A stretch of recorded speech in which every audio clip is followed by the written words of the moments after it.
전에 어떤 전도사님이 오셔서 저에게 이런 고백을 했습니다.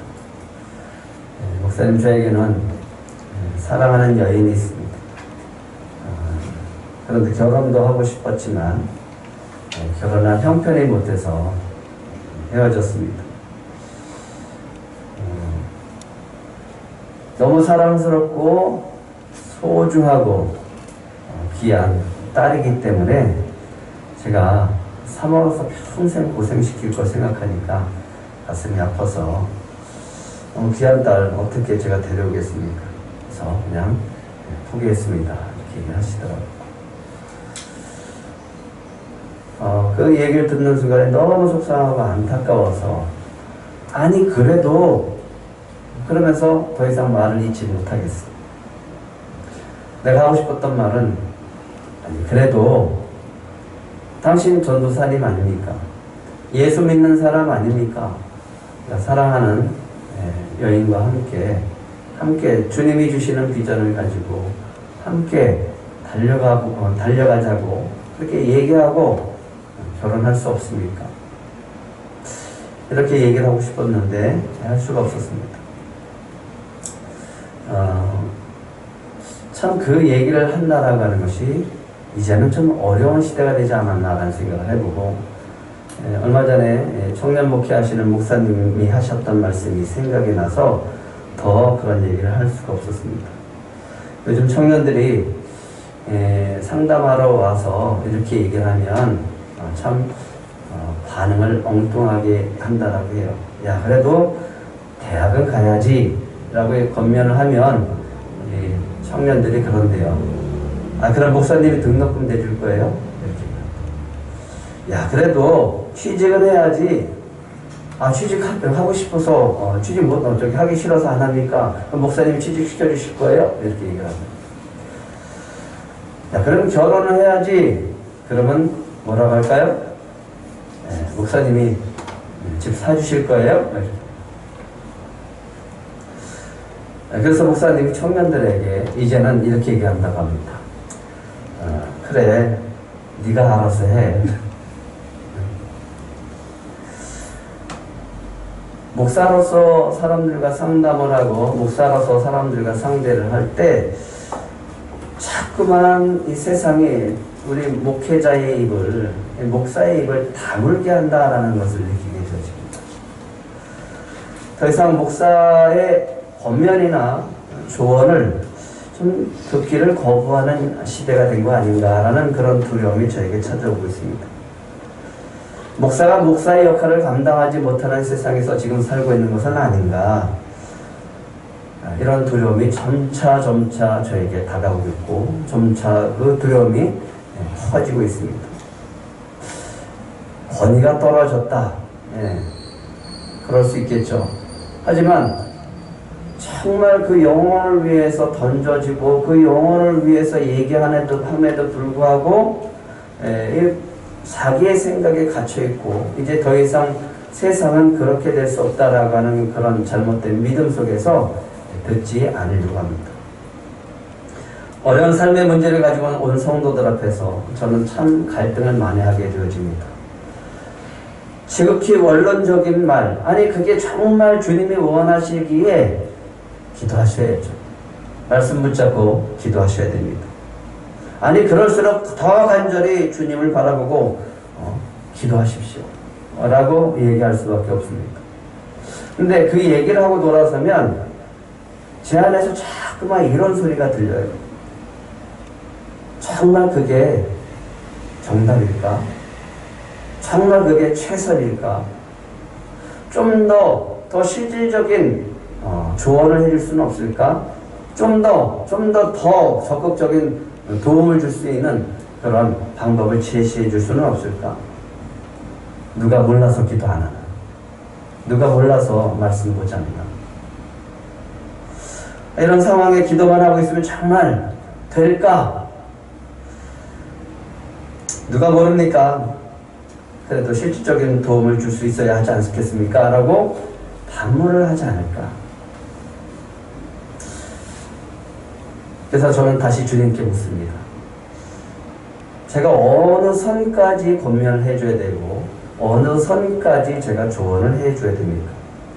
조금만 넘어가면 지나친 간섭처럼 보여지고 조금만 넘어가면 참견한다라고 느껴지기 때문에 그렇습니다. 주변에 제가 어디까지 도와줘야 됩니까? 안 도와준다라고 생각이 되어지면 목사가 무책임하다라고 할 거고, 조금 더 적극적으로 도와주면 또 그것이 또 간섭처럼 느껴지지 않을까. 이런 생각 속에서 갈등이 생겨지고, 점차 내가 목회자로서, 목사로서 누군가에게 조언해주고 또 권면해주는 것이 점차 두려움으로 다가오고 있습니다. 내가 뭐라고 얘기하면 목사님 책임져 주실 거예요? 혹시 이런 소리를 하지 않을까? 제가 권면하면 목사님 됐습니다. 이제 제가 알아서 할 겁니다. 참견하지 마세요. 라고 하는 그런 소리를 들을까봐 이제는 참 말하는 것이, 입을 떼서 뭔가 조언해 준다는 하는 것이 어렵다, 참 두렵다라는 생각을 하게 되어집니다. 여러분은 지금 어떤 두려움을 갖고 계십니까? 요즘은 이런 두려움을 갖고 있는 분들이 참 많습니다. 목사님 자꾸만 우울해집니다. 이러다가 우울증 걸리는 거 아닙니까? 라고 하시는 분들이 참 많습니다. 나 공황장애인 것 같아. 이런 얘기를 듣는 경우가 참 많습니다. 왜냐하면 지금 우리가 수많은 스트레스를 받고 살아가기 때문에 그렇습니다. 우리 학생들은 공부에 대한 스트레스, 압박감 때문에 참 어렵죠? 직장인은 업무 때문에 스트레스를 받고 살아갑니다. 주부는 가정의 경제 때문에, 또 자녀 문제 때문에. 이 사회는 어떻게 하면 남들보다 더 잘 살까, 잘 살 수 있을까를 고민하면서 그것이 스트레스가 되어져서 살고 있습니다. 다양한 스트레스가 오늘 많은 사람들에게 우울증으로 나타나고 있다라고 합니다.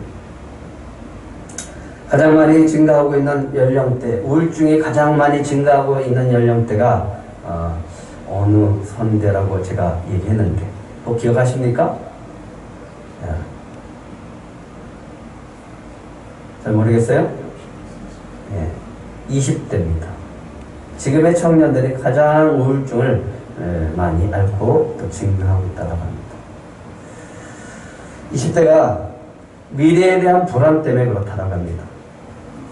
내가 뭔가를 해서 개선되어질 것 같은 느낌이 되지 않으니까. 이 나라에서는, 이 사회에서는 내가 뭔가 열심히 해서 내 인생이 개선되어질 것 같다라고 하는 그런 조짐이 보이지 않으니까, 그런 소망이 보이지 않으니까 스트레스 속에서 우울증을 앓고 있다고 합니다. 요즘 20대들이 듣기 싫어하는 말, 또 그들에게 더 이상 위로가 되지 않는 말이 있다고 합니다. 더 이상 격려가 되지 않는 말이 있다고 합니다. 뭔지 아십니까? 희망을 가져라. 미래는 너의 것이다. 젊을 때 고생은 사서도 한다.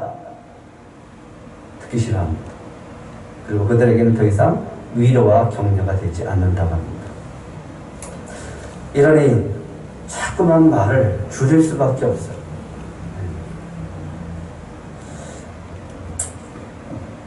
꼰대가 되지 않는 법, 저번에 얘기했잖아요.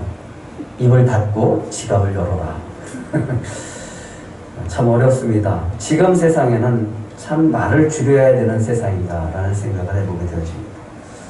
어떻게 하면 도움이 될까를 고민합니다. 정말 내가 부유해서 물질이 있어서 저들에게 좀 물질을 좀 줘서 저들이 도전할 수 있게 할 수 있는 방법은 없을까? 선택 장애를 안고 있어요. 이것 해야 되나 저것 해야 되나. 그러면 그 청년들에게, 그 젊은이들에게 좀 올바른 선택을 할 수 있는 도움을 줄 수 있는 방법은 없을까? 그래도 사회적인 구조를 개선해 보려고 너희들에게 앞으로는 희망이 따라가는 이 구조를 지금 개선하고 있다라고 하는 것을 보여줘야 되나? 도전하게 하고, 도전했으면 되는구나, 우리도 한번 하면 되는구나 라고 하는 것을, 그런 성취감을 줄 수 있는 도움을 줄 방법은 또 없을까? 이런 고민 속에 늘 살아갑니다. 근데 이번 주에 묵상하다가 도전받은 말씀이 있었습니다. 에스라 2장 63절 말씀입니다. 한번 올려주실까요? 에스라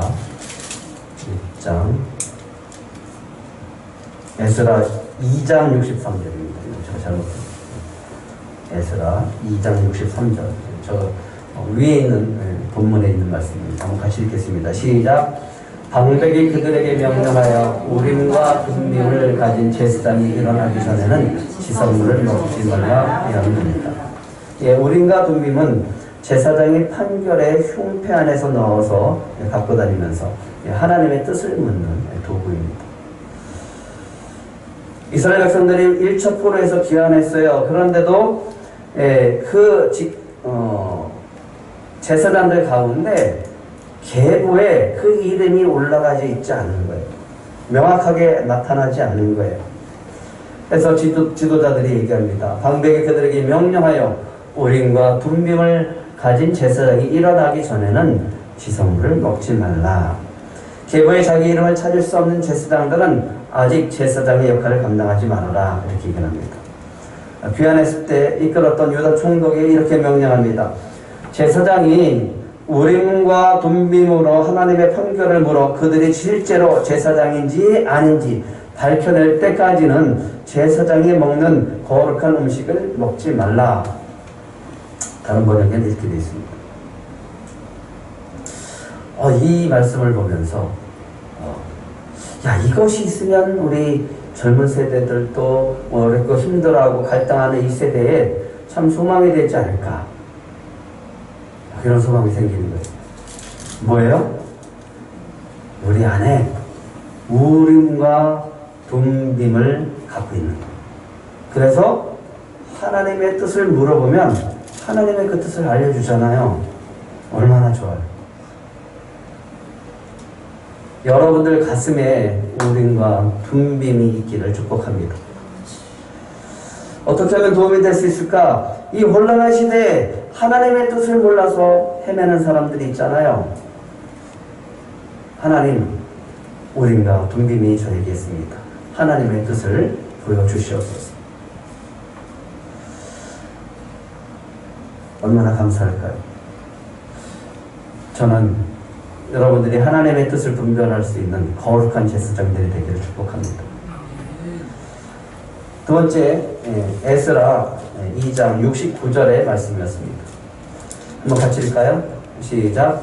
어떤 족장들이 예루살렘에 있는 여호와의 성전터에 이르러 하나님의 전을 그곳에 다시 건축하려고 예물을 기쁘게 드리되.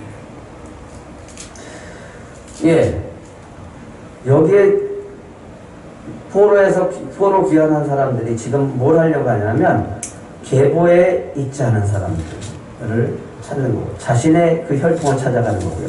자신의 계보 속에서 제사장의 이름이 없는 자들은 거룩한 제물을 먹지 않는 겁니다. 뭘 하냐면 지금 거룩한 공동체로 나아가고자 하는 열정들이 그 안에 있다라는 거예요.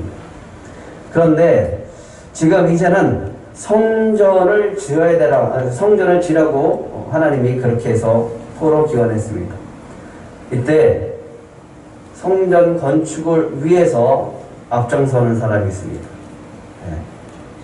누가 그랬어요? 어떤 족장들입니다. 지도자입니다. 지도자가 먼저 예루살렘에 있는 성전터에 이르러서 하나님의 성전, 그곳에 건축되어질 성전을 바라보면서 예물을 어떻게 드렸어요? 기쁘게 드렸습니다. 69절에 보면 이렇게 얘기를 합니다. 힘자라는 대로 공사는 금고에 드리니 금이 6만 1,000다렉이요 은이 5,000만이요 제사장 옷이 100벌이었더라. 어떻게 하면 도움이 될 수 있을까?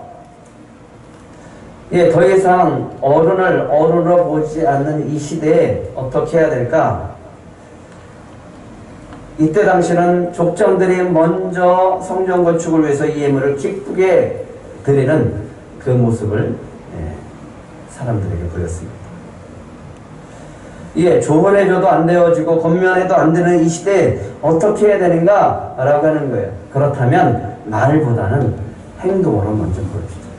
삶으로 먼저 보여줘야 된다라는 거예요. 우리 어른의 지도자들이 그렇게 살아가는 것, 하나님의 뜻 가운데 살아가는 것, 이 주님이 주시는 그 기쁨 가운데 살아가는 것을 먼저 보여준다라고 하면 가능성이 있지 않겠나. 아무것도 없어요. 다 무너졌어요. 무너진 성전터에서 그들은 믿음으로 보기 시작을 합니다. 하나님이 보내셨고 하나님의 그 성전을 세우실 것이다 라고 하는 그 믿음을 가지고 오늘 기쁜 마음으로 예물을 드립니다. 젊은이들이 보겠죠? 아무것도 없는데. 젊은이들이 보겠죠? 다 무너졌는데. 여기 뭐가 세워지겠어? 근데 누가 앞장서냐 하면 족장들이 없습니다. 거룩한 성전이 세워질 것을 믿고 오늘 예물을 기쁘게 드립니다. 이걸 보는 거예요. 이 시대는 어른들이, 지도자들이 이걸 보여줘요. 말로 해서도 안 돼요. 더 이상 희망이 없다라고 그들은 믿고 있습니다. 근데 어떻게 해요? 아직도 희망은 있다고 우리의 모습으로 보여줄 수 있어야 됩니다. 주님은 오늘 말하는 것이 참 좀 이해가 가지 않습니다. 두려운 세상에 좀 이해하기 힘든 말씀을 하십니다. 두려움 속에서도 우리에게 주시는 기쁨이 있다라고 말씀하시는. 믿으십니까? 아니, 두려움 속에서 무슨 기쁨이 있어요? 두려움 속에서 무슨 기쁨이 있냐고요. 그런데 주님은 얘기합니다. 두려움 속에서 기쁨이 있다는 거예요. 근데 그 기쁨은 우리를 그 두려움을 극복할 수 있는 에너지가 되어지고 능력이 되어지고 담대하게 극복할 수 있는 능력이 되어진다라고 말씀하십니다. 믿으십니까? 두려움 속에 기쁨을 한번 찾아보세요. 두려움 속에 세상은 두렵고 환경은 두렵지만 그 속에서도 주님이 주시는 기쁨이 있다는 그 기쁨이 뭔지 한번 찾아보시기 바랍니다. 우리 3절 한번 읽어볼까요? 3절 같이 읽겠습니다. 시작. 무리가 모든 나라 백성을 두려워하여 제단을 그 터에 세우고 그 위에 아침 저녁으로 여호와께 번제를 드리며. 아니, 이해가 되지 않잖아요. 모든 나라의 백성을 두려워하여, 그러면 성전 건축이 안 이루어지고 제단도 쌓아지지 말아야죠. 근데 두려워하여 제단을 세웠다. 1차 포로기한 자들은 수룹바벨과 여호수아를 중심으로 성전 건축을 하기 위해서 준비합니다. BC 538년에 돌아왔고 성전 건축은 536년에 이제 시작되어지기 시작합니다. 고레스의 마음을 감동시킨 하나님은 이스라엘 백성들을 귀화시켰습니다. 그리고 성전 건축하라고 명하셨습니다. 하나님이 주신 예물을 가지고 성경에 보니까 42,360명 아주 지극히 적은 인원들이, 종들과 노래하는 자들이 함께 가축을 가지고 또 데리고 귀환하게 되어집니다. 하나님이 주신 예물이 있었어요. 이걸 가지고 성전 건축을 준비하게 되어집니다. 각자 고향으로 돌아가서 정착하면서 살아가기 시작합니다. 그해 7월에 온 백성이 예루살렘에 모이기 시작을 합니다. 수룹바벨과 제사장들은 하나님께 예배를 드리기 위해서 제일 먼저 하는 것이 있습니다. 그게 뭘까요? 제단을 쌓는 것. 아무것도 없는 무너진 터에 가장 먼저 하는 것, 제단을 쌓는 것. 하나님께 예배를 드리기 위해서 제단을 쌓는 것. 하나님께 제사를 드리기 위해서 제단을 쌓는 것. 다음 거 보여주세요. 표준세 번역에는 이렇게 되어 있습니다. 한번 같이 읽겠습니다. 시작. 그들은 그 땅에 사는 백성들이 두렵기는 하지만 제단에 서 있던 옛 터에 제단을 세우고 거기에서 아침 저녁으로 주께 번제를 드렸다.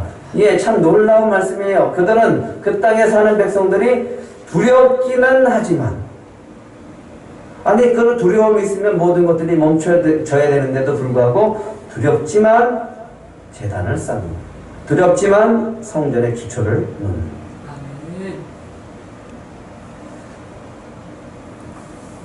우리가 하나님을 믿으면, 야, 두려워하지 말아라, 내가 너와 함께하리라, 내가 너의 두려움을 없애주리라. 이러면 얼마나 좋아요.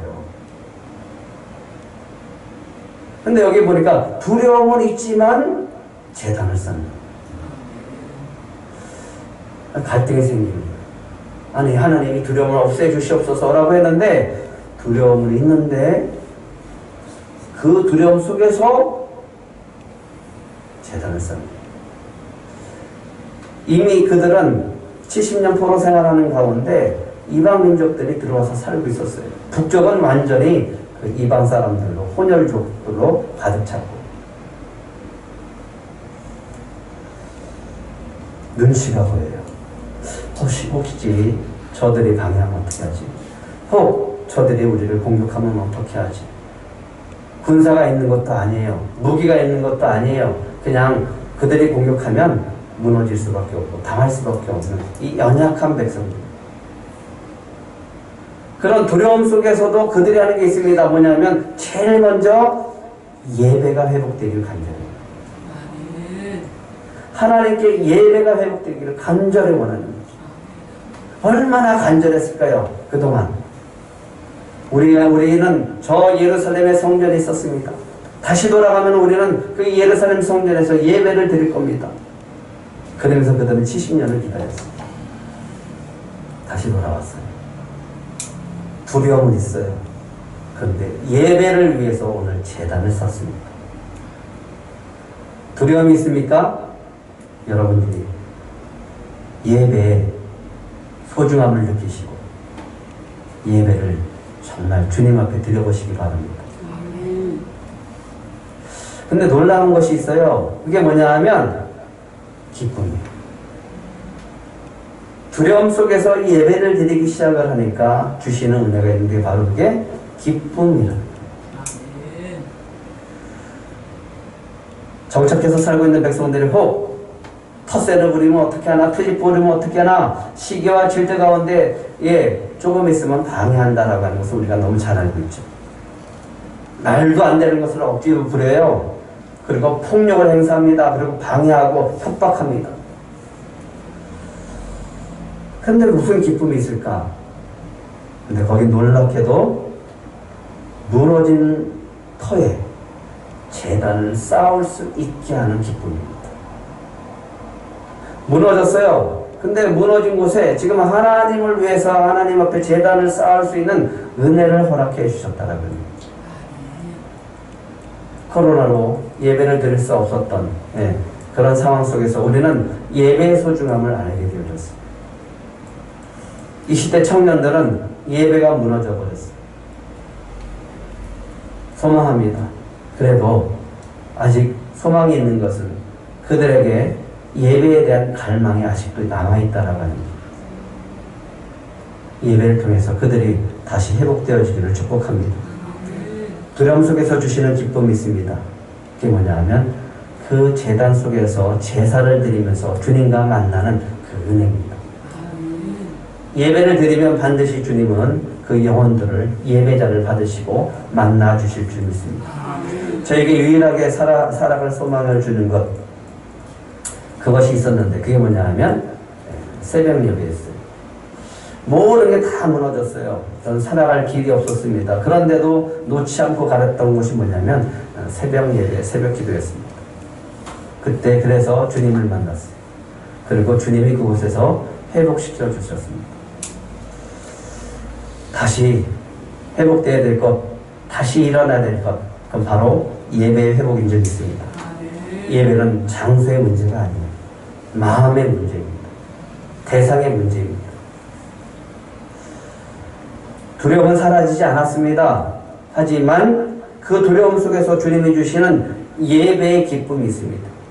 저의 삶은 다 무너졌어요. 너무너무 두려워요. 그런데 유일하게 나에게 주는 기쁨이 있었는데 그게 뭐냐면 바로 예배 드릴 때 주님이 주시는 기쁨과 소망이었습니다.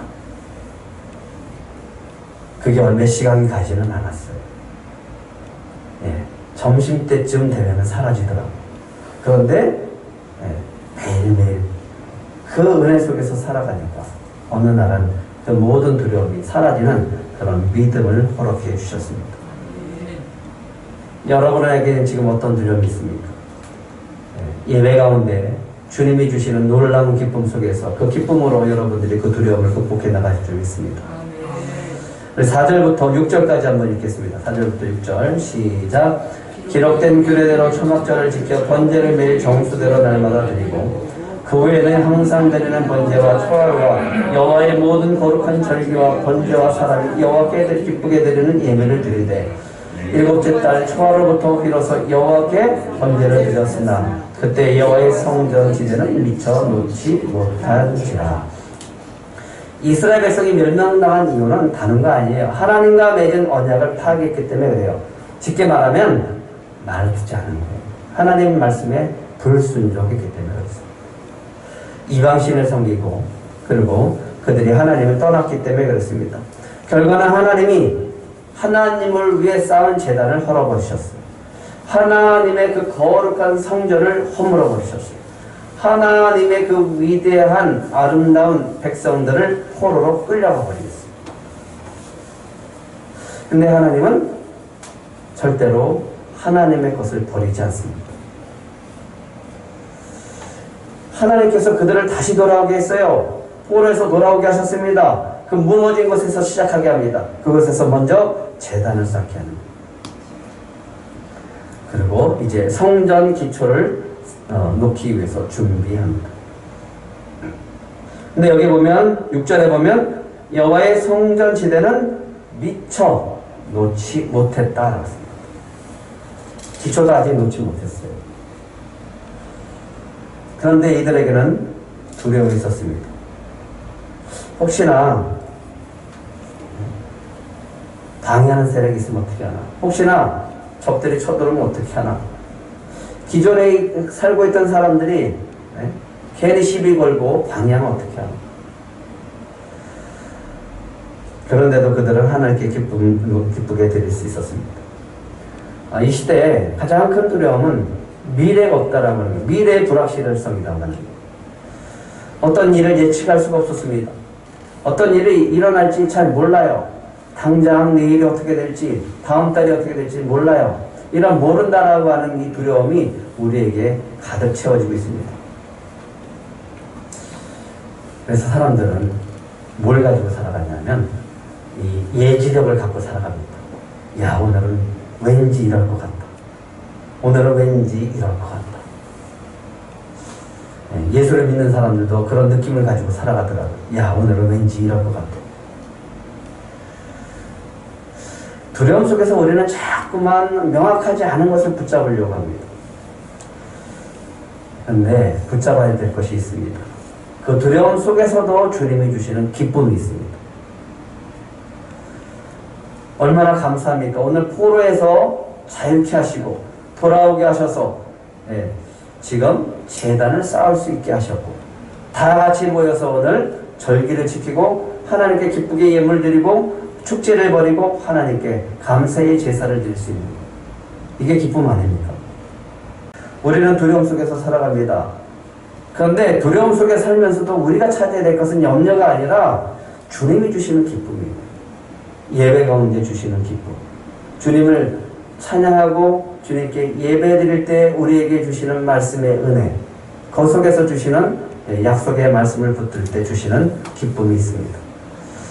이렇게 우리가 감사하며 두려움을 극복해 나가는 모습을 보고 주님은 반드시 교회를 떠났던 영혼들, 예배의 은혜를 잃어버렸던 영혼들을 다시 돌아오게 하실 줄 믿습니다. 야, 뭐가 그렇게 기쁘냐?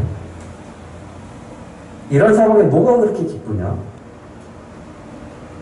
예배 드릴 수 있어서 기쁘고 주님이 함께 하시기 기쁘고 내가 주님 앞에 드릴 수 있어서 감사하고 주님이 우리를 지켜주심에 감사하고 우리는 감사와 기쁨이 넘칩니다. 그러면 아무리 세상에서 다른 걸 찾다가 우리의 모습을 보고 그들이 다시 예배자로 서게 되어질 줄 믿습니다. 너희 교회는 뭐가 좋냐 그렇게? 너희 교회는 뭐가 그렇게 좋냐? 우리 교회는 코로나 상황 속에서도 예배를 드리셔서 감사합니다. 그리고 그 예배 속에서 주님이 주시는 은혜가 있어서 우리는 기쁩니다. 이런 모습이 보여질 때 사람들은 다시 주님 앞으로 나오게 되어질 줄 믿습니다. 그리고 7절 한번 읽겠습니다. 7절 시작. 이에 석수와 목수에게 돈을 주고 또 시돈 사람과 도로 사람에게 먹을 것과 마실 것과 기름을 주고 하사왕 고레스의 명령대로 백향목을 레바논에서 육바 해변까지 운송하게 하였더라. 예, 혹시 이방 사람들이 우리를 방해하면 어떻게 할까라고 하는 두려움이 있을 수 있었습니다. 이들에게 주는 기쁨이 하나 있었습니다. 뭔지 아십니까? 건축 자재가 들어오기 시작합니다. 네? 성전 건축할 자재가 어디서부터 오냐면 저 레바논 육바에서 해변까지 운송이 되고 있어요. 누가 일하십니까? 하나님이 일하세요. 우리가 보이는 것들은 저 이방 사람들이 혹시 우리를 방해할까라고 하는데 하나님은 지금 고레스의 명령을 따라서 백향목을 저 레바논에서부터 욥바 해변까지 운송하고 계십니다. 이걸 볼 수 있어요. 두려운 우리 사람, 두려운 환경, 두려운 문제를 보는 게 아니라 하나님이 지금 얼마나 큰 역사를 이루고 있는가를 눈을 크게 뜨고 볼 수 있어야 돼요. 믿음은 바라는 것들의 실상이라고 했습니다. 믿는 거죠. 하나님이 일하신다. 근데 여기서 놀라운 기쁨이 있습니다. 뭔지 아십니까? 지금 성전의 지대도 세워지지 않은 상태에서 그 지대를 놓게 하시는 것이 하나님이시고 그 지대를 놓게 하는 사람이 포로에서 귀환된 바로 그들이었다는 지금 내 손으로 성전 건축을 하시겠다라고 합니다. 성전 기초가 놓일 때 제사장들이 예복을 입고요 나팔을 들고 찬송하기 시작합니다. 그러면서 뭐라고 하냐면 주는 지극히 선하심으로 그의 인자심이 이스라엘에게 영원하시도다. 주는 지극히 선하심으로 그의 인자심이 이스라엘에게 영원하시도다 라고 하면서 그들의 기초를 놓고 주님 앞에 찬양을 드리기 시작을 합니다. 그때 참 재미있는 장면이 보여집니다. 12절과 13절입니다. 12절 13절 시작. 제사장들과 레위 사람들과 나이 많은 족장들은 첫 성전을 보았으므로 이제 이 성전의 기초가 놓임을 보고 대성통곡하였으나 여러 사람은 기쁨으로 크게 함성을 지르니 백성이 크게 외치는 소리가 멀리 들리므로 즐거이 부르는 소리와 통곡하는 소리를 백성들이 분간하지 못하였더라. 여기에 두 가지가 섞여 있어요. 뭐가 섞여 있습니까? 예, 기쁨이 있어요. 탄식이 있습니다. 탄식은 누가 했을까요? 옛날에 예루살렘 성전을 봤던 어르신들. 근데 누구를 기뻐하고 있어요? 그거 안 봤던 사람들. 저 포로 생활하면서 태어난 자녀들. 얼마나 감사해요. 노인들은 눈물을 흘리고 탄식할 수 있어도 젊은이들은 어떻게 해요? 기뻐하고 있어요. 왜 기뻐할 거예요? 그들에게? 네, 소망이 보이기 때문에. 성전이 지금 다시 지어지고 있다라고 하는 소망이 보여지기 때문에. 여러분 여기서 너무나 재밌어요. 어르신들은 탄식해요. 눈물을 흘려요. 그런데 그걸 보지 못했던 이 젊은이들은 기쁨으로 함성을 지릅니다. 와, 이제 우리도 성전이 세워진다. 두려움은 있습니다. 그 안에 뭐가 또 있어요? 기쁨도 있어요. 주님은 우리의 두려움을 싹 더 걷어내는 게 아니에요. 그러면 얼마나 좋겠어요. 근데 두려움은 있는데 두려움 속에서 기쁨을 보게 하시고 그 기쁨 속에서 그 두려움을 물리칠 수 있는 이기게 하는 능력을 주십니다. 다음 세대에 대한 비관적인 전망들이 있습니다. 주일학교 이제는 다 무너졌다. 청년들 성경적인 가치관이 다 무너졌다. 이제 예수를 믿는 사람들이 정체성을 다 잃어버렸다. 아주 비관적인 사람들이 얘기합니다. 답이 없다. 답이. 하지만 저는 이 말씀을 믿습니다. 이사야 41장 10절 11절 한번 같이 읽겠습니다. 이사야 40장 10절 11절 시작. 보라, 주 여호와께서 장차 강한 자로 임하실 것이요 친히 그의 팔로 다스릴 것이라. 보라 상급이 그에게 있고 보응이 그의 앞에 있으며 그는 목자같이 양떼를 먹이시며 어린 양을 그 팔로 모아 품에 안으시며 젖먹이는 암것들을 온순히 인도하시며. 주님은 주님의 양들을 사랑합니다. 주님은 이 하나님의 교회들을 사랑하십니다. 그렇기 때문에 주님께서 다시 우리에게 회복의 은혜를 주실 줄 믿습니다. 두려움 속에서도 주님은 기쁨을 주십니다. 두려움 속에서도 우리에게 주님은 기쁨을 주시는 분입니다. 그 기쁨을 한번 찾아보세요. 어떤 기쁨인가요? 두려움 속에서도 주님은 우리에게 기쁨을 주시는 줄 믿으시기 바랍니다. 그 두려우면 정말 아무것도 없는 이 무너진 자리에서도 다시 회복시켜 주시는 그 능력이 바로 주님께 있다라고 하는 겁니다.